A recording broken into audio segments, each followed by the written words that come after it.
Hello, CA ആ കേസിൽ തന്നെയാ. എന്തെങ്കിലും വിവരം കിട്ടിയാൽ ഞാൻ അറിയിക്കാം. ശരി. Good morning sir. നിങ്ങളാരാ? സർ, 2 ദിവസം മുമ്പ് ഒരു മാലമോഷണത്തിന്റെ കേസ് രജിസ്റ്റർ ചെയ്തിരുന്നു.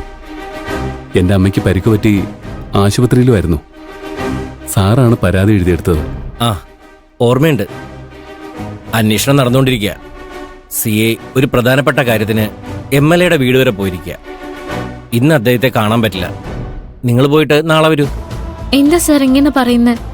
അവരെ കണ്ടുപിടിക്കാൻ വൈകുന്ന ഓരോ നിമിഷവും അവന്മാര് എത്ര പാവങ്ങളെ ഉപദ്രവിക്കുന്ന പറയാൻ പറ്റുമോ?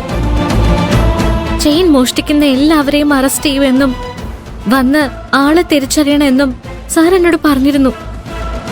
ആ വാക്ക് വിശ്വസിച്ച ഞങ്ങള് വന്നിരിക്കുന്നത്. പക്ഷെ ഇവിടെ എത്തി കേസിനൊരു പുരോഗതിയില്ലെന്ന് കാണുമ്പോ എന്ത് ചെയ്യണമെന്ന് അറിയാത്ത അവസ്ഥയിലാണ് സർ.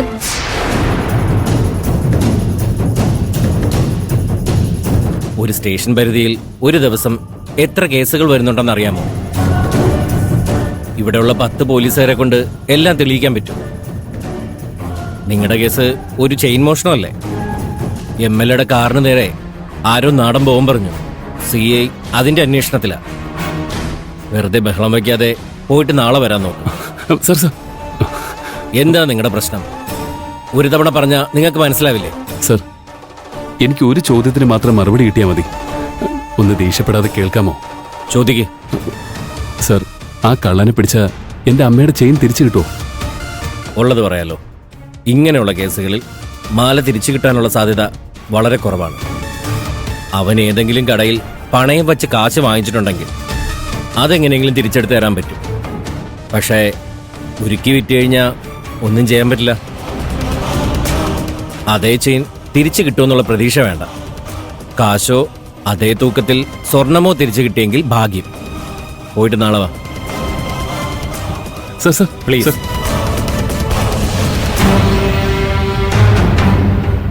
എന്താ പ്രിയൻ ചേട്ടാ അദ്ദേഹം അങ്ങനെയൊക്കെ പറയുന്നത്? ആ ചെയിൻ കിട്ടിയില്ലെങ്കിൽ അമ്മയെ സമാധാനിപ്പിക്കുക എളുപ്പമാവില്ല. മനു, ഇപ്പൊ നീ അവരെ കണ്ട് സംസാരിക്കും. ഞാൻ പറഞ്ഞു തന്നപോലെ തന്നെ സംസാരിച്ചാൽ മതി. ശരിയടാ. പ്രിയ, എന്നെ ഓർമ്മയുണ്ടോ? അന്ന് നിങ്ങൾ ഗ്രാമത്തിലേക്ക് പോയപ്പോൾ യാത്ര ചെയ്ത വാനിന്റെ ക്ലീനറാ ഞാൻ. ആ, കുറച്ചു നേരം മുമ്പ് എന്നെ വിളിച്ചിരുന്നു. വിളിച്ചത് വണ്ടിയുടെ ഡ്രൈവറാണ്. അവൻ എൻ്റെ ഫ്രണ്ടാ. ഞങ്ങളും ഈ മാലമോഷണ കേസിനെ കുറിച്ച് സംസാരിക്കാൻ വേണ്ടിയാ നിങ്ങളെ വിളിക്കാൻ ശ്രമിച്ചത്. ഈ കേസിനെ കുറിച്ച് നിങ്ങൾക്ക് എങ്ങനെ അറിയാം? കുറച്ച് ദിവസങ്ങൾക്ക് മുമ്പ് എൻ്റെ കൂട്ടുകാരൻ ബൈക്ക് ടാക്സി ഓടിച്ചുകൊണ്ടിരിക്കുമ്പോൾ കസ്റ്റമറായി വന്നൊരാൾ ഒരു സ്ത്രീയുടെ കഴുത്തിലെ മാല മോഷ്ടിച്ചു. ബൈക്ക് ടാക്സി ഓടിക്കുന്ന ഒരുത്തൻ ഒരു കൂട്ടാളിയുടെ കൂടെ റോഡിലൂടെ പോകുന്നൊരു സ്ത്രീയുടെ മാല പൊട്ടിച്ച് കടന്നു കളഞ്ഞു. സ്ത്രീകൾക്കിപ്പോ താലിമാല ധരിച്ച് പുറത്തേക്ക് ഇറങ്ങാൻ പോലും പേടിയാ. ഇങ്ങനെയുള്ളവന്മാരെ പെട്ടെന്ന് കണ്ടുപിടിക്കാനും പറ്റില്ല. കണ്ട കള്ളന്മാരെ പോലെ അല്ല ഇരിക്കുക. വളരെ ഡീസൻ്റായി ഡ്രസ് ചെയ്ത് ഓഫീസിൽ ജോലി ചെയ്യുന്നവരെ പോലെ തോന്നും. ഞങ്ങളടക്കം ജോലി ചെയ്യാൻ സിറ്റിയിൽ ബൈക്കിൽ കറങ്ങി നടക്കുന്ന എല്ലാവരെയും പോലീസ് നടത്തി ചോദ്യം ചെയ്യുക. മീര ഇതിനെപ്പറ്റി പറഞ്ഞ് എനിക്ക് ഓർമ്മയുണ്ട്. അപ്പൊ ചെയിൻ മോഷ്ടിച്ചത് ആ ഡ്രൈവർ ചേട്ടനായിരുന്നോ? അയ്യോ അല്ല മോളെ, അവന് പുറകിലിരിക്കുന്ന കസ്റ്റമർ അങ്ങനെ ചെയ്യുമെന്ന് അറിയുക പോലും ഇല്ലായിരുന്നു. ആ കള്ളൻ മാല പൊട്ടിച്ചതും അവൻ വണ്ടി നിർത്താൻ ശ്രമിച്ചു.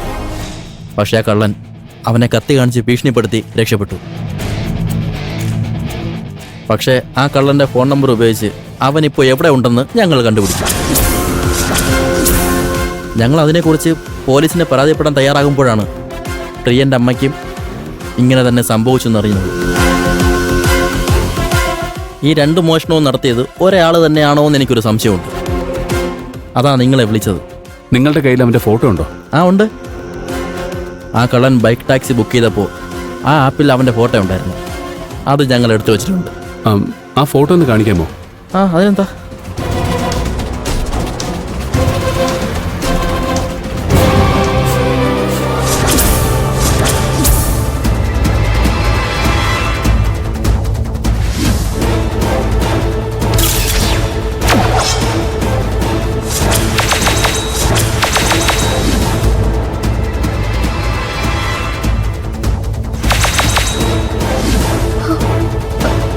ഇവൻ തന്നെ പ്രിയൻ ചേട്ടാ.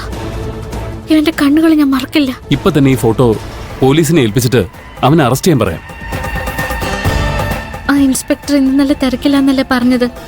നമ്മുടെ കയ്യിലുള്ള തെളിവ് അദ്ദേഹത്തെ ഏൽപ്പിച്ചാൽ പോലും നമ്മളെ സഹായിക്കുന്ന എനിക്ക് തോന്നുന്നില്ല.